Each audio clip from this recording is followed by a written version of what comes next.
He told me to stop calling him. So I did, but not in the way he expected. In the next few minutes, you'll learn why some silences aren't peaceful, they're tactical. I raised him. I protected him.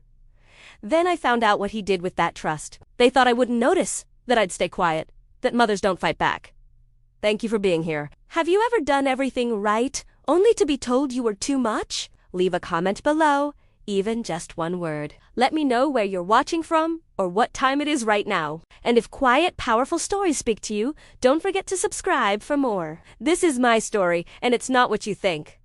Mom, stop calling me. You're too much lately. He didn't even say goodbye. The line went dead like a switch flipped, sudden and surgical. For a second, I just held the phone to my ear, thinking maybe I'd missed, but there was just a dull hum of silence.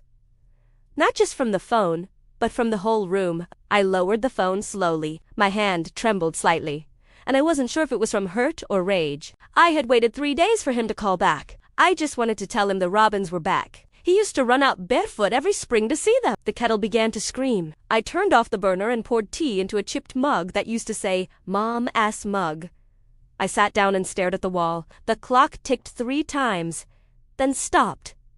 There's a journal I keep by the fridge. I pulled it out and flipped to the back. March 2 and Ethan told me not to call. I paused, then added, "ever again." Later, I opened the freezer and placed my phone inside beside the frozen peas, because I needed to stop waiting for it to ring.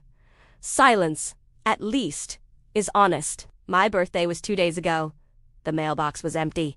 No card. Just a mass BCC email for his daughter's school fundraiser. "Hi, I'm Ethan's mom. I used to be allowed to call him." That night, I opened my closet and pulled down a box of keepsakes. Ethan's hospital bracelet. A 3rd grade drawing of a house. I read a letter he wrote in high school. "You read the best mom in the universe." I folded it back and whispered, "What happened to him?" And then a darker thought.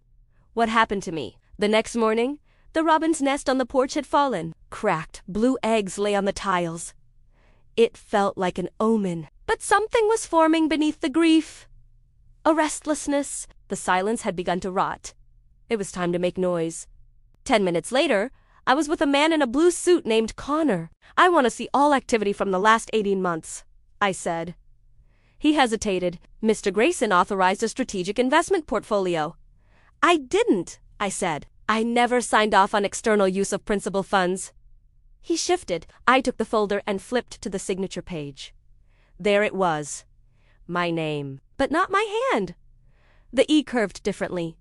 Someone had mimicked me. I went straight to the kitchen, opened the journal, and wrote, March 5th. He used my name, my money, without asking. That night, I checked my email. One caught my eye, sent by mistake from Ethan's wife. To him, "If she pushes, we'll claim confusion." Play the aging parent angle. She won't want the embarrassment. I didn't delete it. I printed it. I got a pen. Under the last entry, I wrote, March 7th. I think they forgot who I was before I was his mother. I sat at the dining table with a legal pad. I wrote a letter to Ethan. "You didn't just take money. You took my name, my trust, and you used them like tools." I didn't send it. Instead, I called a new attorney named Melissa. "Do you believe your son forged your name?" she asked. "Yes." "Do you have proof?" "Enough to start." We scheduled a meeting. I circled the date in my journal. March 11th. Beneath it, I wrote, "They miscalculated. I'm still here." That evening, I sat with the original trust documents and a magnifying glass. I found the line my late husband Daniel had insisted on. All modifications must be approved by the grantor in writing, witnessed, and notarized. Later, a pocket dial changed everything. My phone buzzed. A voicemail from Ethan. I hit play. It was him and his wife talking. "She won't back off, Ethan," his wife sighed. "Memory loss. Paranoia. She's 68. It's believable. Laughter? She won't do anything. She's just background noise now." I didn't cry. I saved the file as background noise. Then I wrote in the journal, March 13th. They've rehearsed the story. He thinks silence is pride. He's wrong. Copies of the original trust, insurance policies, everything. I laid it all out like an autopsy. I emailed the voice memo, To Melissa, I want a full audit and immediate legal restriction placed on all trust activity. I analyzed the bank statements. A 9-1000-4-100- dollar withdrawal, a recurring charge to Alux Data LLC, a fake marketing firm, a 20-4-1000- dollar consulting fee to a group that didn't exist. I built a file, tabbed, color-coded. This wasn't for me. It was for the judge. Melissa called. Can we freeze the fund? The bank manager tried to brush me off. Mrs. Grayson, sometimes older clients forget. I looked at him flatly. I didn't forget. I trusted. It's not the same thing. He was 16. He brought scones. Dad said you like these, Mom reminded him. I corrected. We sat at the clean table. It's quiet here, he said. I keep the noise out, I replied. He doesn't smile like that anymore. Neither do you, he added softly. Then he asked, is it true that you're suing him? He said you were confused. I'm clearer now than I've been in years.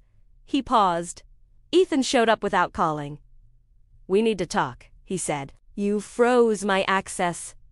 I froze my trust, I replied. You're laundering family money through fake firms?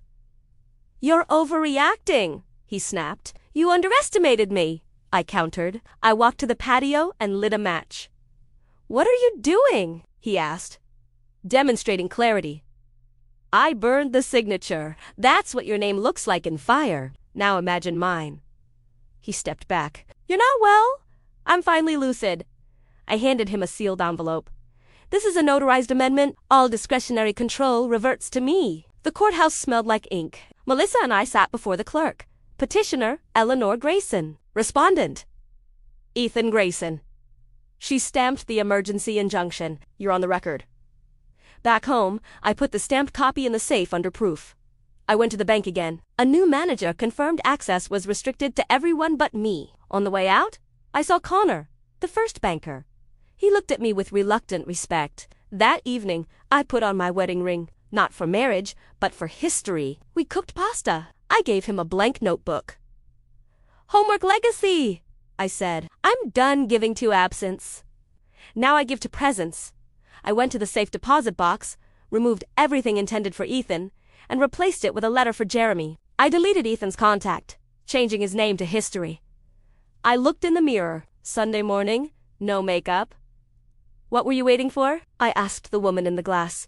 I realized I was done apologizing for having teeth. I wrote, my son is not the end of me. He is the edge. I step past him now. I wrote an essay titled To the Children Who Forgot Their Parents and mailed it to a local paper. It was published on page 9. Letters started pouring in. I made a box labeled Unforgotten. Jeremy saw it. You started something. Ethan came back. He knocked lightly. He loot-worn. I pointed to his empty ring finger. No ring? I asked. She left? Took the buyout. I'm not chasing her. He stood up. I don't expect forgiveness. I just wanted you to see me try. I see you, I said. Can I check in sometimes? If you're calling to listen, not just to be heard. I rewrote my will. Not just numbers, but meaning. A letter to Jeremy. Make yourself a life you don't have to escape from. Jeremy got a full scholarship. You're the first person I told, he texted. I wrote more essays. I didn't vanish. I just stopped calling was published in a magazine. Jeremy brought me a copy. How does it feel? He asked, like I returned from something I never left. That night, I left the windows open. The robins were back on the porch. I didn't wait for a call. I didn't fear the silence. I filled it. I opened my journal to the last page. April 12th. My voice is not a memory. It's an artifact. It remains. They called it control. I call it a chapter. I lived. I spoke. I stayed. My name was Eleanor.